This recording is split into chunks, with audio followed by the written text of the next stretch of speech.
ఈ butterfly cooker already చూపించాను కదా అన్బాక్సింగ్ వీడియో. సో ఇప్పుడు ఇందులో నేను పులావ్ అయితే చేశాను. అది ఎలా ఉంది అనేది ఇప్పుడు చూసేద్దాము. ప్రెషర్ అంతా పోయింది కదా, ఇప్పుడు ఓపెన్ చేసి చూసేద్దాం. చాలాసార్లు చేశాను.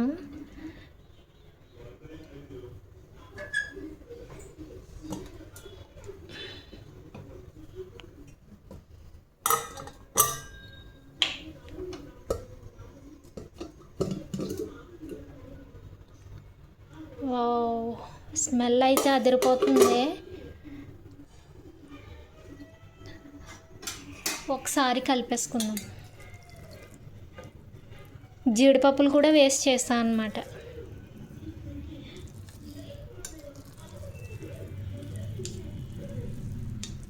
వావ్, చూసారా ఎంత బాగా వచ్చిందో. అలాగే అడుగు కూడా అంటలేదు అనమాట. పులావ్కి మనకి బేసిక్గా రైస్కి 3 విజిల్స్ పెడతాం కదా, కానీ పులావ్కి అలా అవసరం లేదు. జస్ట్ 2 విజిల్స్కే మనకి పులావ్ రెడీ అయిపోతుంది. కాకపోతే పులావ్ చేసుకునే ముందు ఒక ½ అన్ అవర్ ముందు రైస్ నానబెట్టుకుంటే సరిపోద్ది అనమాట. చాలా బాగుంది. పులావ్లోకి నేను ఎప్పుడు కూడా కాంబినేషన్ గ్రేవీ చేస్తాను. కర్రీస్ ఏం చేయను, అంటే వెజ్ తినే రోజుల్లో గ్రేవీ చేస్తాను అనమాట.